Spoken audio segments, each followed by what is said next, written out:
દુનિયાના તમામ લોકો જેનાથી ડરતા હતા એ જ હિરણ્યકશિપુ, કે જેને બ્રહ્મા પાસે વરદાન મેળવ્યું હતું, ન રાત્રે મરવું, ન દિવસે, ન ઘરમાં, ન બહાર, ન આકાશમાં, ન ધરતીમાં, ન લીલા સુકાથી, ન અસ્ત્ર શસ્ત્રથી, ન માણસ પશુથી, બ્રહ્માના સર્જનથી ન મરવું એવું વરદાન મેળવેલું. 100 વર્ષ તપશ્ચર્યા કરી હતી. કીડા મકોડાઓ પોતાના શરીરને ખાઈ ગયા હતા, છતાં પણ એમાં ધ્યાન ન આપીને ઓમ બ્રહ્મણે નમઃ, ઓમ બ્રહ્મણે નમઃ કર્યું હતું. ત્યારે વરદાન મળ્યું હતું. કયા ધોના ઉદરમાં 100 વર્ષ સુધી પ્રહલાદજી મહારાજ રહ્યા અને 100 વર્ષ પછી એનો જન્મ થયો. અને એ પ્રહલાદને જન્મતાની સાથે જ્ઞાન એટલા માટે લાગ્યું કે 100 વર્ષ સુધી માના પેટમાં રહી અને નારદજીની પાસેથી સત્સંગ સાંભળ્યો. એને નારદ પાસેથી સત્સંગ સાંભળી અને સત્સંગી બન્યા. આજે હિરણ્યકશિપુ વરદાન મેળવીને આવ્યો અને સૌને જ્યારે દુઃખ દેતો હતો, જ્યારે સૌ લોકો ડરતા હતા, ત્યારે એનો દીકરો પ્રહલાદ નારાયણ નારાયણ નારાયણ નામ લેતો હતો. અને એ પ્રહલાદ નારાયણ નારાયણ નામ લેતો હતો એટલે એને મારી નાખવાના માટેના પ્રયત્નો કર્યા. કેટલા પ્રયત્નો! પર્વત ઉપરથી ફેંકી દીધો, પાણીમાં નાખી દીધો, અગ્નિમાં બાળી દીધો. હોલિકાના દહનમાં આપણી આ કથા છે. પ્રહલાદને ખોળામાં બેસાડી અને હોલિકાએ અગ્નિ લગાડાવ્યો, પણ હોલિકા પોતે બળી ગઈ. અહીંયા મારે તમને ઉપદેશકારક વાત કરવી છે. કુસંગમાં જેટલી તાકાત તમારું જીવન બરબાદ કરવાની છે ને, રામાયણમાં આપણે જોયું છે કે જ્યાં સુધી મંથરા બોલતી હતી ત્યાં સુધી કઈ કઈને કોઈ વાતનો પ્રભાવ ન પડ્યો, પણ જેવો કઈ કઈ મંથરાના પીઠમાં હાથ ફેરવ્યો, મતિ બગડી ગઈ. જો કુસંગનો સંગ થાય અને મતિ બગડી જાય, તો સત્સંગનો સંગ થાય તો મતિ સુધરી ન જાય. હોલિકાની કથા એનું પ્રમાણ છે. રામાયણમાં મંથરાનો સ્પર્શ થયો અને કૈકેયીની બુદ્ધિ બગડી. અહીંયા પ્રહલાદનો સ્પર્શ થયો અને હોલિકાની બુદ્ધિ સુધરી ગઈ. હોલિકા પાસે એક ચુંદડી હતી, અગ્નિ બાળી ન શકે ને.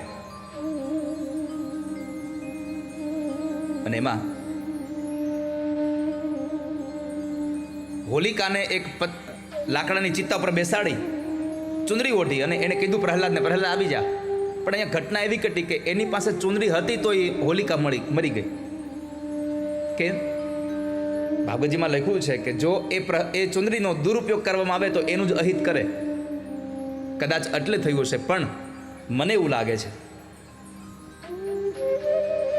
કે હોલિકાના ખોળાની અંદર પ્રહલાદ ભગવાનનો ભક્ત બેઠો પછી કદાચ હોલિકાની બુદ્ધિ સુધરી ગઈ હશે અને થયું હશે કે મારા જેવી રાક્ષસી માણસ અહીંયા રહી અને લોકોને દુઃખ આપે એના કરતાં ભગવાનનો ભક્ત રહે તો બધાને સુખ આપશે.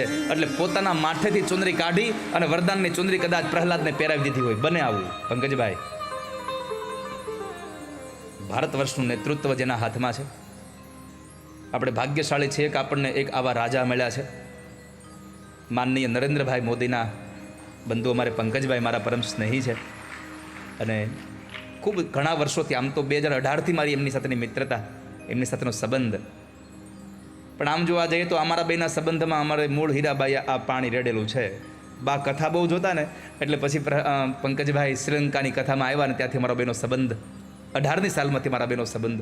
એટલે આજે પંકજભાઈ આવ્યા છે, એમને પણ એકવાર તાળીઓના હાથથી વધાવીએ. બહુ બધા મહેમાનો પણ આજે આવ્યા છે, રાજદ્વારેથી, ધર્મદ્વારેથી, અને આજે હિંમતનગરથી અમારે અશોકભાઈ મોદી પરિવાર પણ અહીંયા આજે હાજર છે, જેના પરિવારમાં કથા કરી અમે. હિંમતનગરથી પણ કથામાં આજે બધા લોકો પધાર્યા છે, એટલે એમનું પણ અમે સ્વાગત કરીએ છીએ. કદાચ અહીં કોઈ બીજા અમારા યજમાનો આવીને બેસી ગયા હોય ને મને દેખાતા ન હોય તો નામ ન લઉં તો ચિંતા કરતા નહીં. મેં હાજરી ન પૂરું, ઠાકોરજી હાજરી પૂરે છે તમારી બધાને.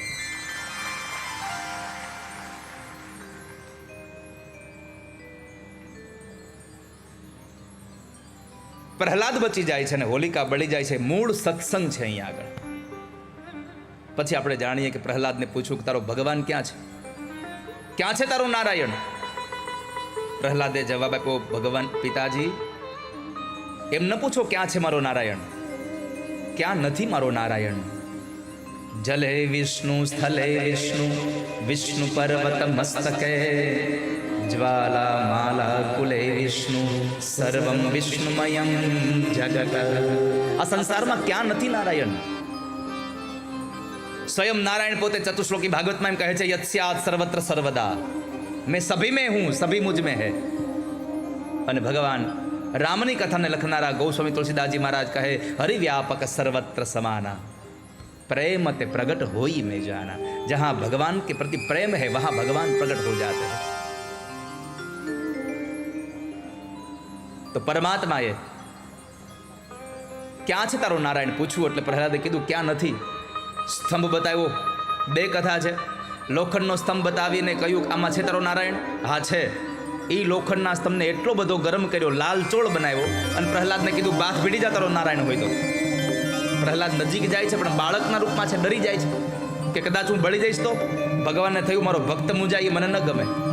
અને એ સમયે પરમાત્માએ કાળી કીડીઓની હારમાળા એ ધગધગતા સ્તંભ પર ઊભી કરી અને પ્રહલાદને બતાવ્યું, પ્રહલાદ જો આટલી નાની એવી કીડીઓને બચાવી શકતો હો તો તને બચાવી લેશ, બાથ ભીડી જા। અને બીજો પ્રસંગ, પથ્થરનો સ્તંભ બતાવીને કીધું તારો નારાયણ છે આમાં? પિતાજી તમને નથી દેખાતો? છે મારો નારાયણ। વૈશાખ મહિનાની અંજવાળી 14 હતી, સંધ્યાનો કાળ હતો। પોતાની ગદાને લઈને જ્યારે સ્તંભમાં મારવા જાય, સ્તંભ ફાટે છે અને ભગવાન નરસિંહ નારાયણ, નૃસિંહ નારાયણનું પ્રગટ થયું છે। બોલીએ નૃસિંહ નારાયણ ભગવાન। ભગવાન નૃસિંહ નારાયણે એને દબોચી લીધો, ઉપાડીને લઈ ગયા છે। ભગવાન ઉમરામાં જઈ પોતાના ખોળામાં રાખી અને પૂછ્યું કે જોઈ લે હિરણ્યકશિપુ, તે માગ્યું એમાંથી કંઈ ઓછું નથી ને? તે કીધું રાત્રે નહીં, દિવસે નહીં, આ સંધ્યાનો સમય છે, નથી રાત નથી દિવસ। તે કહ્યું ઘરમાંય ન મરું, બહાર ન મરું, તો તું ઘરમાં પણ નથી, બહાર નથી, ઉમરામાં છો। તે એમ કીધું કે ન ધરતી પર મરું, ન આકાશમાં મરું, તો તું ધરતીમાંય નથી, આકાશમાંય નથી, મારા ખોળામાં છો। તે એમ કીધું તું કે લીલા કે સૂકા, અસ્ત્ર કે શસ્ત્રથી ન મરું? હા તો જોઈ લે મારા નખ, આને લીલા પણ ન કહેવાય, સૂકા પણ ન કહેવાય, આને અસ્ત્ર શસ્ત્ર પણ ન કહેવાય। તે એવું માંગ્યું હતું કે માણસ અને પશુથી ન મરું? હા તો જોઈ લે મારું રૂપ, નથી હું માણસ, નથી હું પશુ। ભગવાનનું મોઢું હતું સિંહનું હતું, શરીર માણસનું હતું। અને પછી છેલ્લું ભગવાને કીધું, તે એવું માંગ્યું હતું કે બ્રહ્મા તમારા સર્જનથી ન મરું? હા માંગ્યું હતું, તો સાંભળી લે, મારું સર્જન બ્રહ્માએ નહીં, મેં બ્રહ્માનું સર્જન કર્યું છે। અને અંતે પરમાત્માએ પોતાના નખ વડે એને ચીરી આંતરડાઓ કાઢી અને ભગવાને પોતાની ડોકમાં પહેર્યા છે। દેવતાએ પુષ્પના વૃષ્ટિ સાથે ભગવાનનો જય જયકાર કર્યો છે। બોલીએ નરસિંહ નારાયણ ભગવાન કી જય। ભગવાન નૃસિંહનું પ્રાગટ્ય થયું, હિરણ્યકશિપુનો ઉદ્ધાર થયો, પ્રહલાદને બચાવ્યો। દેવતાઓએ સ્તુતિ કરી પણ કોઈનાથી ભગવાન શાંત ન થયા। ત્યારે પ્રહલાદે ભગવાનની સ્તુતિ કરી છે। બ્રહ્માદય સુરગણા મુનયોથ સિદ્ધા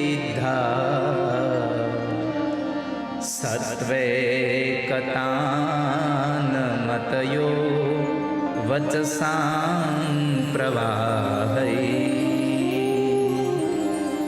આરાધિતું પુરગુણે રઘુના પિપીપ્રુ